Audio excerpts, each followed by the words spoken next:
Ce week-end, la Vuelta 2026 s'est élancée de Monaco. Et avec cela, Monaco rentre dans l'histoire et devient le premier endroit au monde à accueillir le départ des 3 grands tours. Le Giro en 66, le Tour de France en 2009 et la Vuelta en 2026. Et pour célébrer ce départ de grand tour, je vous ai trouvé 5 histoires totalement folles. Je pourrais même dire lunaire, vous verrez plus tard pourquoi. Autour de la Vuelta, on va parler de conquêtes spatiales, de records improbables et de protestations assez originales. C'est parti. L'Angliru est un col mythique de la Vuelta. Il faut savoir qu'il est apparu seulement en 1999 et depuis chaque passage nous offre un spectacle unique. José María Jiménez est le premier à s'y être imposé en 99. Mais en 2002, pour son 3e passage, ce col aura marqué l'histoire pour une raison tout autre. La 15e étape de la Vuelta se termine au sommet de l'Angliru, dans des conditions atroces. Pluie, brouillard, route glissante. C'est pas dingue. David Millar chute à plusieurs reprises pendant l'étape et finit par atteindre le sommet complètement écœuré. Mais au lieu de franchir normalement la ligne d'arrivée, il s'arrête juste avant. À environ 1 mètre de la ligne, il arrache son dossard et fait demi-tour. Une manière spectaculaire de protester contre les conditions dans lesquelles l'étape a été disputée. Comme il n'a volontairement pas franchi la ligne, les organisateurs le considèrent comme abandon. Et le détail qui rend l'histoire encore plus dingue, avant cette étape, Millar il est 9ème du général. Il était très bien dans cette Vuelta, mais il a été disqualifié. Donc ça veut dire quand même que le mec, il grimpe un des cols les plus durs d'Europe. Il fait toute l'étape, il s'arrête 1 mètre avant la ligne et il s'arrête. Allez, salut à tous. Le tempérament qu'il faut avoir. Moi, je monte ça, je fais jusqu'au bout, juste pour dire, moi je l'ai fait. Parce qu'après, son problème, c'est Strava, ça compte pas. Bref, je m'égare. Le lendemain, il présentera ses excuses à son équipe. Mais l'image, elle reste. C'est sûrement l'un des abandons les plus spectaculaires, peut-être pas spectaculaires, mais au moins bizarres, sur un grand tour. Et il faut savoir qu'en plus, en 2002, Oscar Sevilla avait qualifié ce col d'inhumain. Sûrement qu'avec cette protestation et Oscar Sevilla qui quand même a une voix, si les deux font ça, sûrement que ce col ne sera plus jamais monté. Allez, on passe à l'histoire numéro 2, et si t'aimes ce genre de petites histoires, n'hésite pas à t'abonner, ça fait toujours plaisir.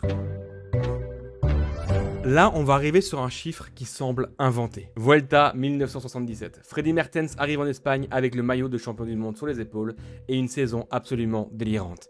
Il gagne le prologue, puis la première étape, puis la deuxième, et ensuite il continue. Au total, sur cette Vuelta, il aura gagné 13 étapes. Il gagne sur des sprints, il gagne sur des contre-la-montre, et surtout, il conserve la tête du classement général du début à la fin. Évidemment, avec un tel chantier, il ne repart pas seulement avec un record d'étape, il gagne aussi le classement général et le classement par points. Et le plus absurde, c'est que sa saison ne s'arrête pas là. Quelques jours après la Vuelta, il enchaîne avec le Giro 1977, et il y gagne encore 7 étapes. Ce qui fait le chiffre dingue de 20 victoires sur des grands tours en l'espace de quelques mois. 3 mois.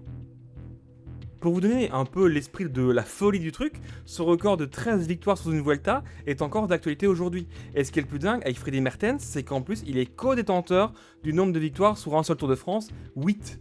Le mec est incroyable. D'ailleurs, si un jour vous voulez une histoire sur Freddy Mertens, n'hésitez pas. L'histoire est assez dramatique sur certains aspects et peut-être qu'on peut la raconter ensemble. Franchement, ça me ferait plaisir, n'hésitez pas à dire en commentaire si vous le voulez. Quand on pense au Tour de France, on pense au maillot jaune, au Giro, le maillot rose, et à la Vuelta, le maillot rouge. N'est-ce pas? Et ce qui est fou justement, c'est que c'est assez récent. Le rouge semble assez évident, mais pourtant, le leader du Tour d'Espagne a été un véritable caméléon durant toute l'histoire. Dès la création du Tour d'Espagne en 1935, la course cherche son identité visuelle et enchaîne les changements. Un peu comme ma chaîne YouTube, un coup on fait du PCM, un coup je fais des blagues, un coup je fais des histoires. Voilà, on sait pas où se fixer. En 1935, c'est l'orange qui ouvre le bal. Gustave Delors, dont on reparlera un petit peu plus tard, porte le maillot orange et le ramène. Il le fera d'ailleurs aussi l'année suivante. En 1941, le maillot devient blanc pendant une édition avant de repasser à l'orange en 1942. En 1945, première apparition du rouge. Ça ne durera qu'un an, sûrement qu'ils se sont dit bon, le maillot rouge pour l'Espagne, c'est pas fou. De 1946 à 1950, on passe alors à un maillot blanc traversé d'une bande rouge. Et en 1955, la Vuelta adopte finalement le jaune, directement inspiré du maillot de leader du Tour de France. Et cette fois-ci, le choix va durer. Le leader de la Vuelta roule en jaune jusqu'en 1998, avec une seule exception d'ailleurs, en 1977 où le maillot devient orange. Ils vont sûrement pré-shot Freddy Mertens qui allait faire un truc de maboule.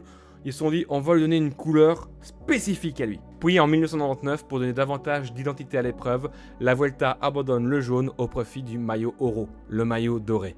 Il sera porté jusqu'en 2009. Et c'est finalement qu'en 2010 que ce maillot rouge fait son apparition. Et l'histoire veut que c'est suite au maillot de foot de l'Espagne, qui en plus faisait une belle année en 2010, que le rouge est devenu le maillot officiel de la Vuelta. Et donc on peut dire que c'est un retour aux sources, vu qu'il a déjà été porté 65 ans plus tôt. Pour la petite histoire, vous le savez sûrement, c'est Cavendish qui portera pour la première fois ce maillot rouge, et c'est Vincenzo Nibali qui le ramènera pour la première fois jusqu'au final. Celle-là, je vous l'avoue, c'est mon histoire préférée. La première Vuelta de l'histoire est organisée en 1935, et son premier vainqueur est un Belge, Gustave Delors. Il remet ça l'année suivante, et c'est encore mieux parce que cette fois-ci, en 1936, le deuxième, c'est son frère, Alphonse. Donc vraiment, ils ont dominé le game de la Vuelta les 2 premières éditions. Mais la carrière de Delors est ensuite fracassée par la Seconde Guerre mondiale. Mobilisé dans l'armée belge, il est capturé lors de l'invasion allemande et passe par un camp de prisonniers. Après la guerre, il change complètement de vie. En 1949, il émigre aux États-Unis. Il travaille d'abord comme mécanicien, puis rejoint l'industrie aéronautique en Californie et travaille pour la Marquardt Corporation. Et c'est là que son histoire devient improbable. Delors participe à des travaux liés au programme spatial américain, notamment autour de systèmes utilisés sur la fusée Saturne V du programme Apollo. Donc le tout premier vainqueur du Tour d'Espagne qui a fait des milliers de kilomètres sur un vélo, il s'est retrouvé quelques décennies plus tard à travailler dans l'industrie qui allait envoyer des hommes vers la Lune. Du vélo à l'espace, pour Delors, il n'y avait qu'un pas. Bon, avec une guerre aussi. Mais qu'un pas. Mais c'est sûrement une des reconversions les plus dingues du cyclisme. Vous les connaissez, les recordman de la Vuelta, c'est Roberto Heras et Tonton Roglic. D'ailleurs, lors de cette Vuelta 2026, Roglic a la possibilité de devenir le recordman de tous les temps de cette Vuelta. Mais il faut admettre qu'avec sa préparation un peu compliquée, on se doute que ça s'annonce difficile. Et même s'il y a Pogacar, je crois vraiment que sa préparation, c'est le facteur principal qui va rendre ça compliqué. Mais est-ce que vous le saviez qu'il a failli être le seul en haut de ce classement pendant des années ? 2005, Roberto Heras gagne la Vuelta. Il surpasse Rominger et devient le quadruple vainqueur de ce grand tour. Sauf qu'en 2005, un test positif à l'EPO lui retire son titre et le donne à Manchoff. Il revient à l'égal de Rominger aux victoires finales et est banni pour 2 ans. Ce sera le début d'une immense bataille pour Roberto. Heras conteste la procédure devant la justice espagnole.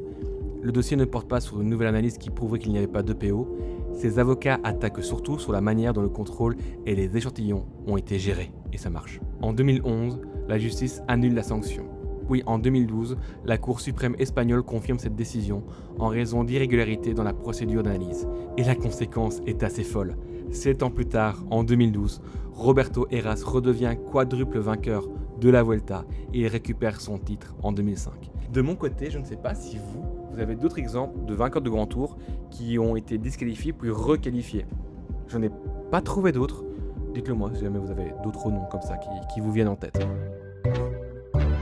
Alors c'est une 6ème histoire, c'est un tout petit bonus, ça va prendre 1 minute, je voulais vous la raconter. Vous le savez bien, les grands tours sont faits de records, il y a le club des 5 qui est sur le Tour de France, qui est giga connu parce que Pogacar vient d'y rentrer, mais la Vuelta a un record assez particulier.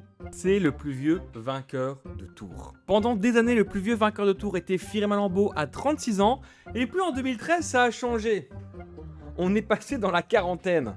Et c'est l'histoire improbable de Chris Horner, qui devient vainqueur d'un grand tour pour la première fois à 41 ans. Et c'est un record, et j'ai l'impression que c'est un record qui ne pourra pas être battu. C'est évidemment une prestation remplie de suspicions de dopage, le grand public en a beaucoup parlé.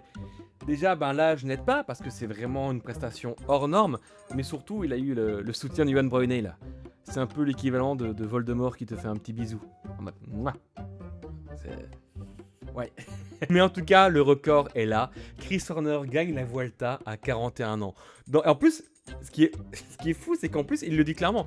Au bout de la 4ème, 5ème étape, il y a une interview, il dit clairement « Ouais, là, j'ai perdu le maillot rouge, mais je le reprends dans la montagne, il n'y a pas de problème. » Il l'a fait. On pouvait pas parler d'anecdotes sur la Vuelta sans parler de ce record très spécial de Chris Horner. Et voilà, c'était donc 5 histoires autour de la Vuelta. Avec cette Vuelta 2026, je suis assez content parce que même si j'ai un peu peur que Pogacar juste domine les débats de A à Z, j'ai toujours préféré la Vuelta au Giro. Et donc cette période-là, moi, je l'adore. Et donc évidemment, il y a des questions qui se posent. Est-ce que Roglic va réussir à en gagner une 5ème ? Je l'espère, mais honnêtement, j'y crois très peu. Est-ce que Pogacar peut égaler le record de Freddy Mertens? S'il y en a bien un qui est capable, c'est lui. En tout cas, la Vuelta va être super intéressante à suivre. N'hésitez pas à nous rejoindre sur Discord ou sur Twitch, on en parle assez régulièrement et on fait vivre à travers des pronostics, tout ça, plein de choses. Donc n'hésitez pas à nous rejoindre. Merci à tous ceux qui ont déjà fait le pas. On est 2600 sur la chaîne, c'est incroyable. Et on se retrouve très vite. Et ouais, bisous.